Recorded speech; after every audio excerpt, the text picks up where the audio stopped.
I think we have to get really honest with ourselves about what it requires to maintain a healthy mind, to cultivate a healthy mind, and then to maintain a healthy mind. A mind that can respond constructively to the circumstances that we find ourselves in and the challenges that meet us within those circumstances. If we keep responding to our mental well-being only when it breaks down, we'll always be reacting to it.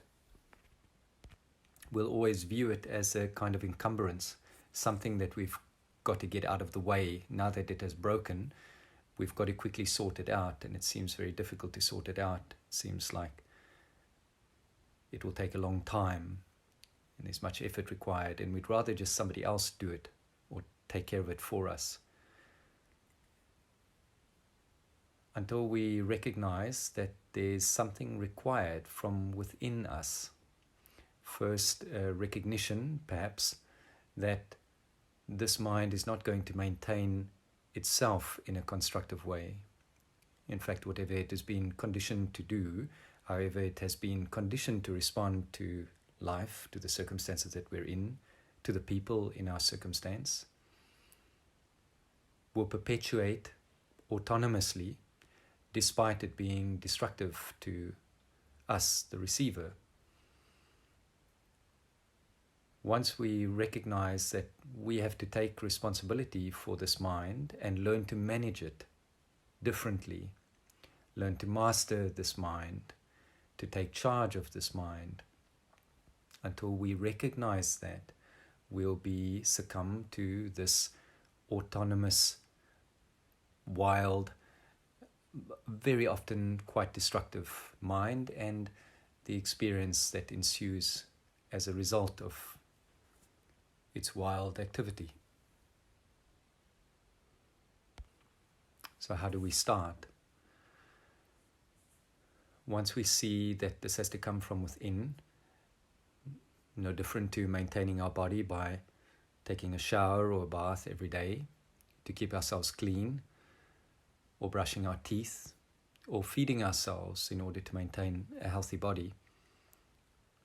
So too we have to allocate time and particular attention or particular quality of attention to the maintenance of the mind.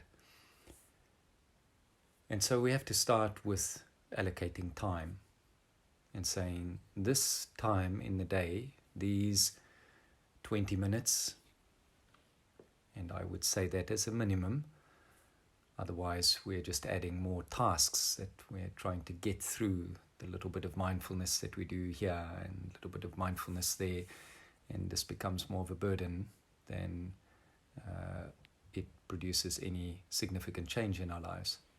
So 20 minutes we set aside, and we start by simply being still.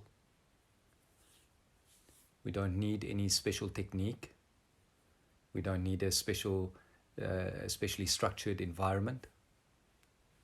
We don't really need to be told what to do at this point. We just need to be still. Still meaning no movement in the physical body.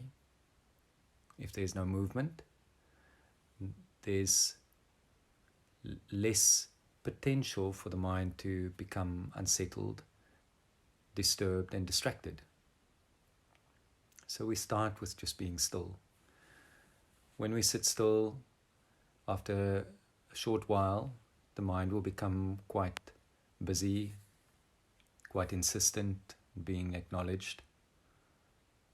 The body will become a little uncomfortable, fidgety, itchy, achy.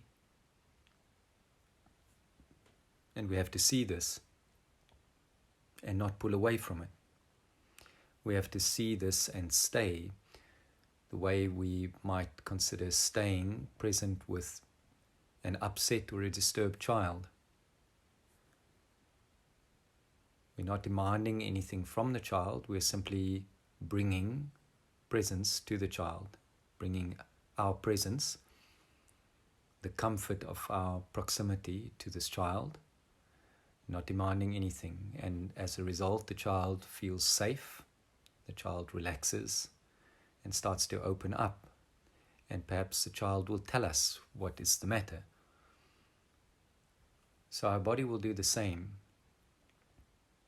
The moment we give it this time of stillness, presence, no distraction, no movement, it starts to open up to us and communicates to us where it's holding, where it's tense, where it's tight,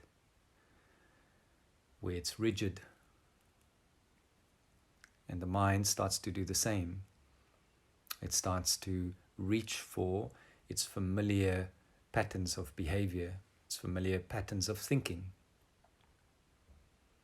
If we simply stay put without entertaining those patterns, just noticing that they're there and remaining completely still in the midst of that, we take this first significant step into tending to our own mind and cultivating a balanced mind, a resilient mind, a competent mind that can serve us and lead to a constructive experience of our life.